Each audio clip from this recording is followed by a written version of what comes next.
Pero, iba. We are number 1, 06.7. Energy FM Pangga. Huwag mo sabihing radyo. Sabihin mo. Good morning, Luzon, Visayas at Mindanao, Metro and Mega Manila. At syempre, good morning din sa napakaganda, napaka-sexy ang dalagang Pilipina, yeah. DJ Lindsay, good morning. Isa magandang morning, baby Toby. Uy, napakaganda mo ngayon ha. Ayan, nakaharang na siya.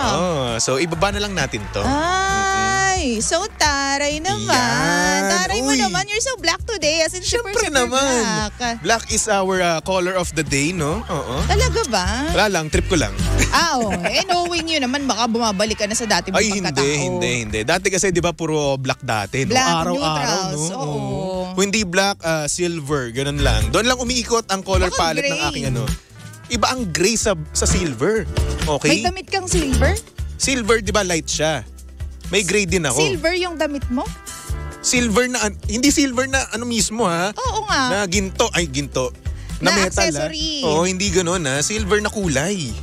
Oh, akala ko gray yun. Hindi, ang gray dark. Oh. Okay?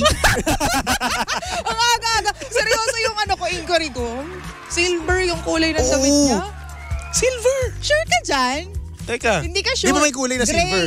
Oo, pero applicable lang siya. Kasi ang silver ay siya, di ba? Element ineme. Ayaw nga, no? Basta yun.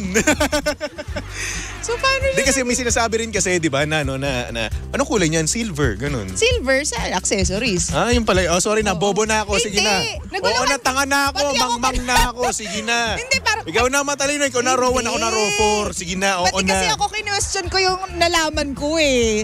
Silver yung damit niya. Parang hindi naman ako nakita na silver. Sama na, wala sige, pa Yun na yun. Diba? Basta yun na yun. Ayun nga, so gray. Basta doon lang umiikot yung ano ko. Yung color palette. Yung color palette ko. Neutral colors. Pero never ba kita nakitang nag-brown? Brown? As in yung earth tone na brown. Wala pa akong brown. Oo. Wala akong brown na, na t-shirt. O baka naman, bilhan mo ko. Oh, wow. Mahirap Bakit? talaga mag-suggest dito. Alam mo yung mapapagastos ka nang wala sa oras. Siyempre, sinuggest mo, ibili mo. Yan. Pwede rin naman, sige. Iyan ang sinasabi Magalala. ko sa'yo. Alam ko namang napakayaman mo na. Big time ka na. Monthly income mo, 100K. Ay! Wow. Sana all, Wow. di ba? Kada cut-off pa yun, ha? Wow. Alam mo naman yung mga... Nakakaloka ka, baby Toby. Ay, nako. Baka ikaw yung... Uy, walang ganon. Doble-doble Ay, yung- nako. Akala mo lang. Alam mo, wag mo akong pilitin isplok dito kung ano yung mga kinikita Ito mo. naman eh. Di ba nga naghahanap ka na ng... ng bagong pad? Uy, yun na ba? Oo. Pero nakakahiya naman. Sabi ko sa'yo. Pero I'm so happy for you. Ay, salamat. Pero sana naman, pamukha mo naman sa akin na mahirap ako, ha? Para motivate ako. Hindi ka Ganon. naman mahirap. Alam mo, wag mo kasing isipin na mahirap ka. Although there's nothing wrong with being mahirap. Pero, syempre, dapat pa-level up ka. Para sa akin naman kasi, motivation ko siya. Oo, ganun ko siya nakikita. Hindi parang dinedegrade ako or whatsoever. Na Totoo. ma-motivate ako. Kasi may mga ganung mga tao, no? Ay, totoo. Diba, na kung saan kapag sinasabi mo sa kanya yung negative, no? Iba yung atake nun sa kanya, iba yung dating nun sa kanya, di ba? Oo. Kung saan ma-motivate siya palalo, na magpursige pa palalo, di ba? Yung iba kasi na-offend. Ginagawa na, parang offensive sa kanila yung mahirap ka, wala kang Yes. pambili ng ganyan. Oo. Ano ba yan? Alam mo ako, natutunan ko sa tatay at saka sa nanay ko eh. Ano yun? Lagi nila sinasabi, ano naman kung maging mahirap ka, walang problema dun. Tama. Ganyan. Pero dapat paangat ka. Hindi ka magsistay dyan. Kasi kasalanan mo na yun eh. Kapag nagstay ka, Oo, diba? kapag nagstay ka doon, di ba? Alam mo na mahirap ka ngayon, no? Oo, wag na nating sabihin mahirap kasi medyo sobrang negative nung mahirap, di ba? Walang kaya. Di naman. Di ba sa ganun? Struggling. Struggling, sige. Ganun. Challenge, Sabihin natin na oo. struggling ka ngayon, di ba? Tapos kasalanan mo na yun kung habang buhay kang struggling. Oo. Di ba? So, kung ikaw gagawa ka ng paraan, no? Di ba? So, gawin mo na yun. Gawin mo na. Oo. Tsaka, alam mo yon, basta kung nahihirapan ka, wag ka magstay dyan sa mahirap na yun. Yes. Gumawa ka ng paraan, gumawa ka ng way para umalis dyan sa struggling stage na yan. Tama ka dyan. Alam mo, meron ako natutunan no, nung nakaraan lang. Di ba mga NBA players, mayayaman sila? Totoo. Kilala mo si Michael Jordan, di ba? Oo naman. Oh, syempre naman, di ba? Oo naman. Michael Jordan yun eh. Oo, yung kauna-unang karoon ng movie kasama yung Looney Tunes. Oh, di ba? Oo, di ba? Alam na alam mo yan, no? Syempre naman. So anyway, yun na nga. Pero si Charles Barkley, no, tinanong siya na kung saan sino daw yung pinaka-cheap na na NBA player. Oh my gosh. Sinagot niya kagad si Michael Jordan.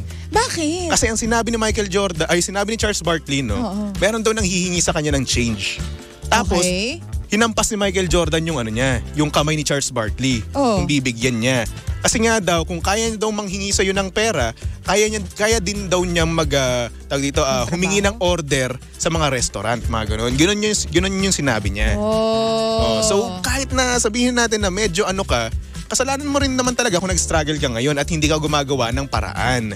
Diba? Naintindihan mo ba sinabi ko? Oo, naintindihan ko as in fully. Pero, syempre, para sa atin, madaling sabihin yan, sasabihin ng iba. Madaling sabihin sa inyo kasi nandyan kayo eh. Pero, aminin natin, Baby Toby, iba yung opportunities ng mga tao sa isa't isa. Magkakaiba yan. No, diba? Maaaring pinanganak sila nang wala silang connections or yung platform nila is hindi talaga pantay with everyone else. Kaya talagang gumagawa na kahit ibigay nila araw-araw yung 100%, wala pa rin napupuntahan.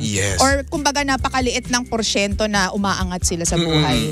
Kasi diba, aminin natin, kapag halimbawa pinanganak ka ng may kaya ka, so nandun na yung, di ba, nasa, para one step higher ka na sa iba. May pang-start ka na May di ba? pang-start ka na. Unlike dun sa mga taong walang-wala, tapos wala talaga silang connections or hindi makapangyarihan yung pamilya nila. So, kailangan nila magsimula sa ground. So, dyan lalabas yung diskarte mo ngayon, di ba? Oo. Kung madiskarte ka, ito yung sinasabi nila, no? Na kung madiskarte ka, aangat ka, di ba? Totoo. Pero minsan nang nangyayari kasi na brainwash yung tao, no? Totoo. Na kung saan hindi na nila kailangan ng diploma kung may diskarte ka. Minsan nangyayari yung mga ganung bagay no? Oo. Na-misinterpret nila yun. Kaya marami sa mga kabataan ngayon, alam mo na, nagbubulakbol, di ba? Sabi, mag-drop out na lang ako. May abilidad naman ako, may diskarte naman ako. Di ba? Pero wag. Siyempre, para iba sa pa rin akin, yung meron kang education. Para diba? sa akin, kung may diskarte ka, mas lamang ka pa rin, lalong-lalo na kapag meron ka pa rin diploma. Oo. Diba? Kasi hindi naman lahat ng dumidiskarte 100% nagiging successful. So, alam mo yon, may backup ka palagi. Tama. Or, kung halimbawa, gumraduate ka, tapos mapunta ka dun sa pinapangarap mong trabaho, pero hindi siya naging okay. So, dyan lalabas kung ano ba yung discarding maganda. Tama, dyan, so may fallback ka palagi. So mas okay na may dalawa kang di ba? Option or hindi naman abilidad. Ganun ba siya matatawag, di ba? Kaya ako naniniwala ko, Baby Toby, na apart from graduating, dapat may skill ka. Tama. Or set of skills na pwede mong, alam mo yun, gawing backup plan pagdating ng panahon. Alam mo, meron sinabi sa akin, yung una kong boss dati. Nag-apply lang ako nung fresh grad ako noon. Oo. Sinabi niya sa akin, aanhin niya daw yung matalino kung sa memorization lang siya magaling. Unlike sa mga taong may skills. Yun, bonus na lang kung matalino ka at may skills ka. Ganon. Yun yung sinabi niya sa akin. So, doon parang na-realize ko na, ay, may point. Oo. Totoo. Anin mo nga naman yung taong magaling lang sa memorization.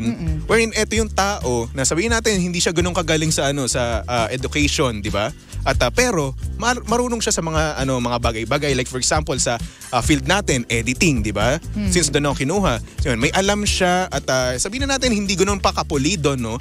Pero andoon na diba? So mas pipiliin nila itong may skills na to kaysa dun sa magaling lang sa memorization. Feeling ko, Baby Toby, depende sa field na ina-applyan mo. Kasi definitely yung memorization hindi yan mag-a-apply sa industriya natin. Pero meron niyang ibang kalalagyan. Ayun nga. Diba? Kapag magaling ka mag-memorize, baka kasi may ma-offend sa sabihin ko. Okay, pero may kalalagyan ka.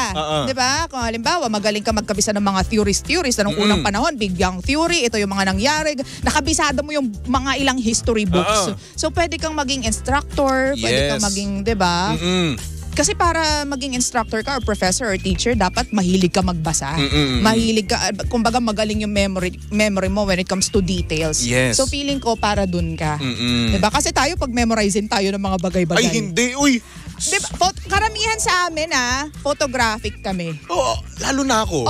O kaya audio yung, ako sa audio Audio ako ka. Alam mo halimbawa yung sa mga pin lang, halimbawa magta-transfer ka ng pera sa bangko, papunta sa Cash G, kailangan ko siyang i-recite. 70674.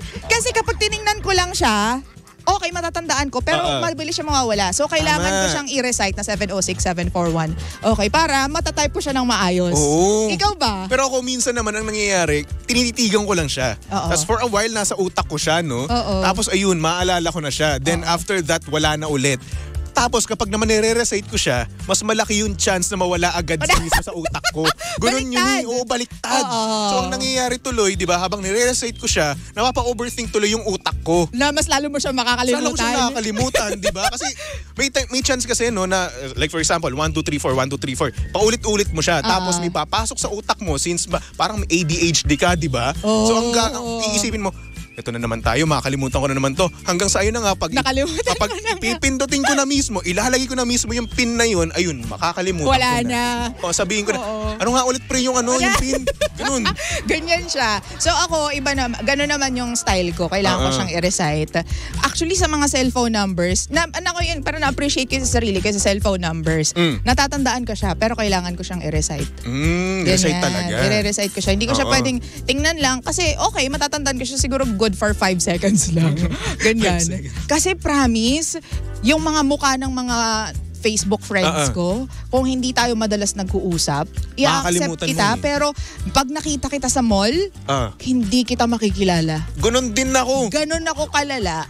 Ganon ako kalala. May mga tao talagang gano'n na kung saan nakilala mo naman siya, nakabanding mo naman siya for a certain amount of time, no? So true. Pero kapag months later or weeks or days later, magkasalubungan kayo, sabi niya, uy, hello. Oh my gosh, nangyari. Parang awkward, di ba? Teka, parang yung utak mo nag-struggle, sino ba to? Ganon yung iniisip mo eh. Oh my gosh, diba? Sobrang guilty ako dyan one time. Alam mo ba, di nasa event ako. This is Sir blah blah, marketing ineme. Hi po, ganyan. So after 10 minutes, nasa likod na kami. Ako nag-chill lang ako doon kasi magsisimula na. Lumapit sa akin si Sir. Okay. Tapos, pakisabi dun sa mga tao, blah blah blah. Sino nagsabi? Kaninong instruction? Ha? Sabi ko, sir, sorry.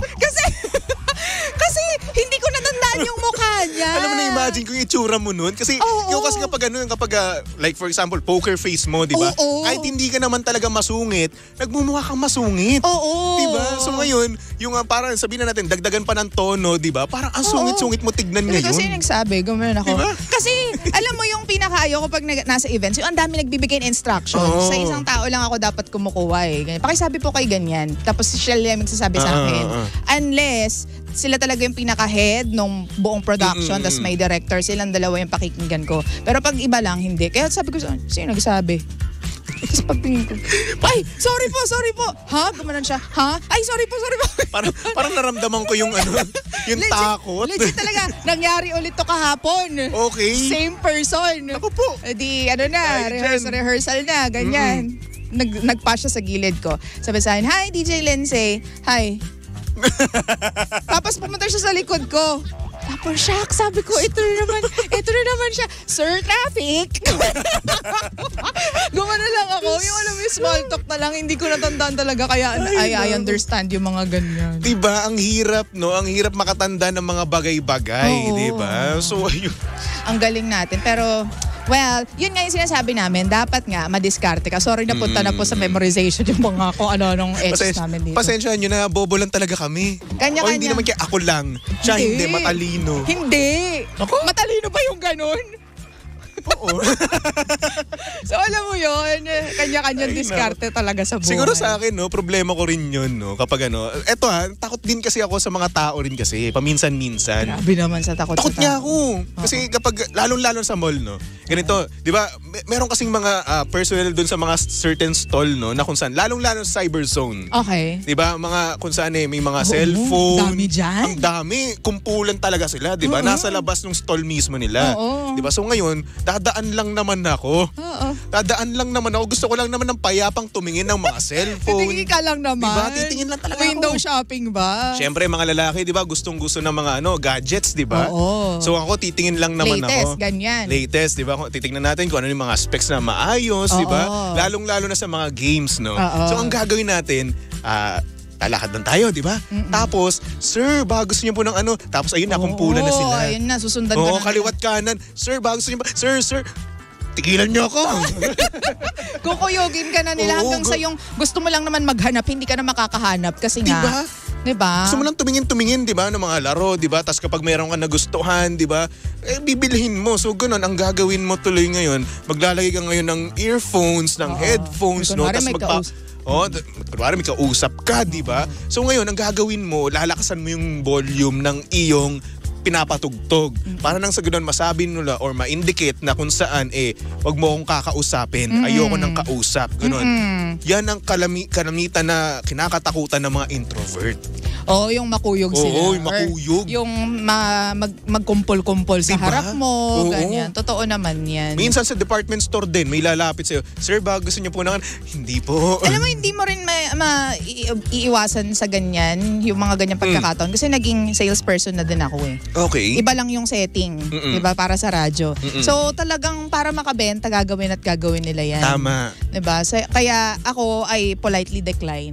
Hindi ko pa po kailangan, thank you, ganyan. Ano, kapag naman dinedecline ko rin naman, hindi po, salamat po. Ganun, no? Di ba? Bait-bait ko, no? O kaya sorry, ganyan. Pero natatakot pa rin talaga ako. Oo. Nakakatakot na kung saan may mga tao na hindi ka kilala tapos lalapit sa'yo. Natatakot ako sa ganun. Diba? Oo. Kanya-kanya naman talaga mga tao. Ay, nako. So minsan nga kapag o-order nga ako si Tita Cora, lagi akong ginugunon. Sabi niya, "Toby, di ba introvert ka?" Oo. Grabe. Hingi ka nga ng kutsara doon. Ang ba naman to? Alam mo na introvert ako Okay lang yan para, di ba, ma-overcome mo yung pagiging introvert. Ayoko. Ba't ayaw mo? Masaya ako sa pagiging introvert ko. Seryoso ba? Masaya ako actually. Pero, ikaw naman yan. At saka nagpa-function ka sa ganyang paraan. Yes. Ako kasi kapag halimbawa may lacking ako sa isang area, talagang I make sure na tinatrabaho ko siya Hindi lang po talaga matrabaho yung math talaga Kahit anong gawin kong pagkabisa dun sa mga formulas, wala Pero alam mo, meron ako natatanda na formula. Sa yung sa physics siya actually. Algebra, mga paano mo makukuha yung speed ng isang sasakyan, ganun? Ano to? Very high school ba to? Speed is equals to distance over time. Is equal to Distance over time. Okay, distance over time. So, i-divide mo yung alam mo, 129 kilometers divided by basta ganun. Time. Tamo, alam mo ikaw, nakakayamot ka. O bakit? Wala, ayoko na.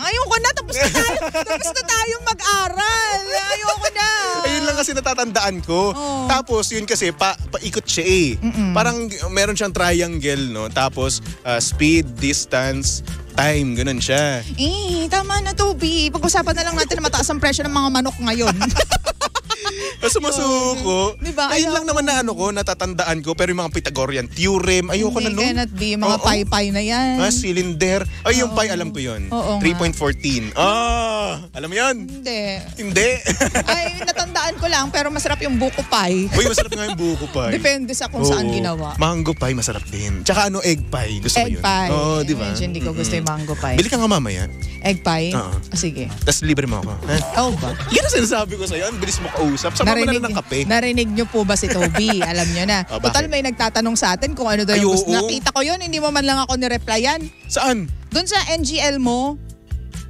Nag-reply ka ba doon? Oo, nagtanong kasi yung tao doon. Pupunta ako dyan, Baby Toby, anong gusto niyong pagkain ni DJ Lindsay? Sabi ko, wag na siyang mag-abala ka mo, suman, mga kakanin at saka kape, hot chocolate, ganyan. Sorry na naman, hindi ko nga nakita yung reply mo.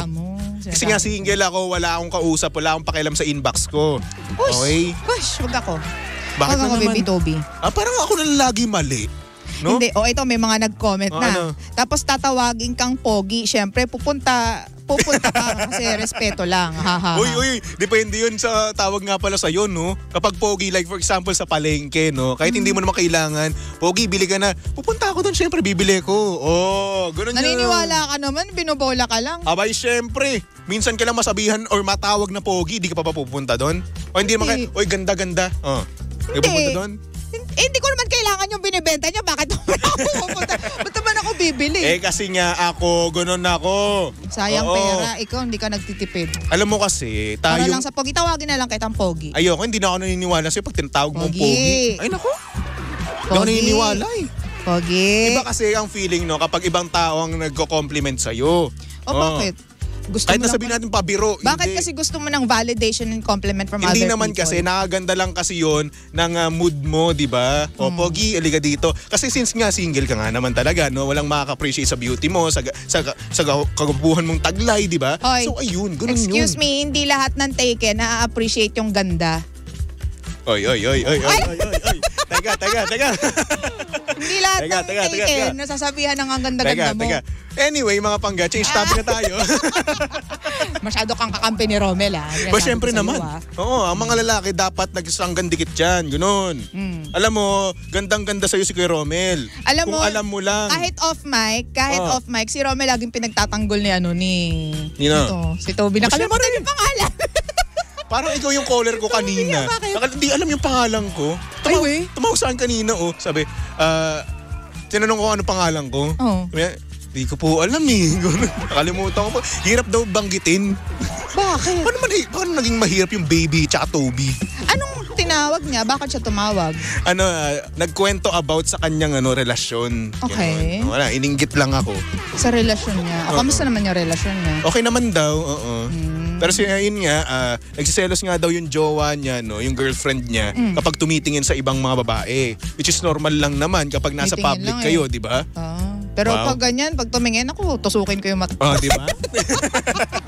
Uy, hindi. So, tinanong ko naman sa kanya kung na-appreciate niya nga yung beauty ng kanyang girlfriend. Sabi niya, minsan nga lang daw. Oh my gosh, ang sakit naman Hindi ibig sabihin minsan niya lang nasasabi na maganda yung girlfriend niya. Pero nagagandaan pa rin naman siya. Ganun. Bakit may naman? Ba't parang pasang-awa? Hindi, mali lang yung pagka-construct ko. Okay. Nagagandahan siya sa girlfriend niya. Pero minsan niya lang masabi. Okay. Okay na. Okay na yung pagko-construct ko ng sentence. Alam mo kasi kami, madetalya kasi kami, lalo na ako, madetalya ako sa mga salita. Alam okay mo na, yan. okay na. Inayos ko na. Di na ako bobo. Okay? Pero may mga ganyan lalaki, hindi ma-compliment sa mga jowa. Oo. Minsan kasi ang nangyayari kasi, gandang-ganda kami sa inyo, pero hindi lang namin nasasabi yun. So ngayon, natutunan ko na yun eh. Natutunan ko na yung mga ganyang bagay. So kapag nagagandahan ka, dapat i-appreciate mo at sabihin mo yun sa partner mo. Totoo. Kasi iba kasi yung feeling kapag nagagandahan sa yung partner mo eh, di ba? Oo, totoo. Diba? Minsan kailangan mo pasabihin sa jowa mo na, gagandaan ka ba sa akin? Ba't di mo ko sinasabihan na maganda ako? Buti pa yung ibang tao, gandang-ganda sa akin, ikaw hindi. Swerte mo na nga eh. Ay, wag rin naman. Alam mo, eto swerte yung mga lalaki kapag minahal nyo kami. Di ba? Bakit? Siyempre, napakaganda nyo, napakagaling nyo sa mga bagay-bagay, di ba? Oo, kaso nga lang, sometimes may toyo, no? Oo, pero okay lang naman. Kayo din naman mga lalaki, may toyo din pero kayo. Pero kadalasan kayo meron. Oo, kayo din naman, meron din kayo. Pero madalang lang sa amin, pero kalimitan, kayo. May hormones kasing kaming mga babae. Di ba? Oo. So, kadalasan nga, kayo. Aminin mo na. Okay. Patalo ka na. Kasi may hormones kami, kayo din naman meron.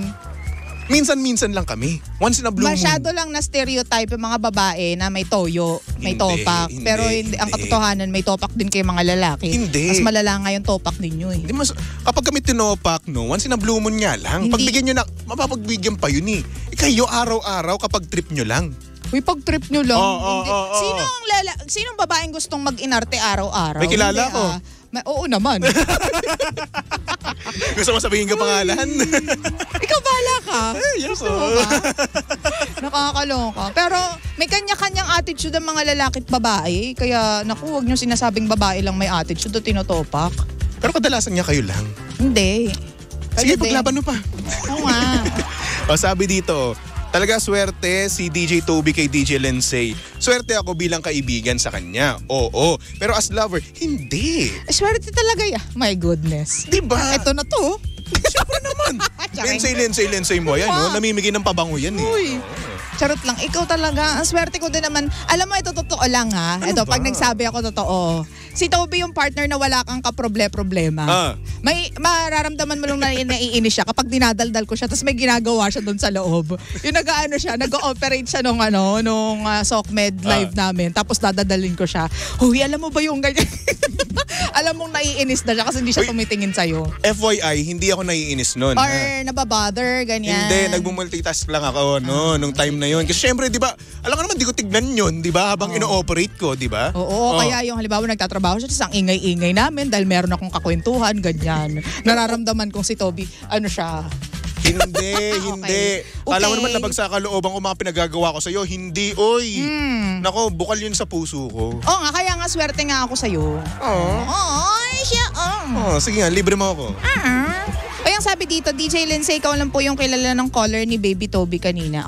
Actually, oo. Sino kaya siya? Baka kilala ko siya. Si Paul. Anong? Taga-Bataan. Oy, Paul, kilala mo na ako, ha? Oo. Toby, ha? Diyos ko, si Toby, sikat na Baby sikat Toby. sa TikTok yan. Ilan na followers mo sa TikTok? 300 million.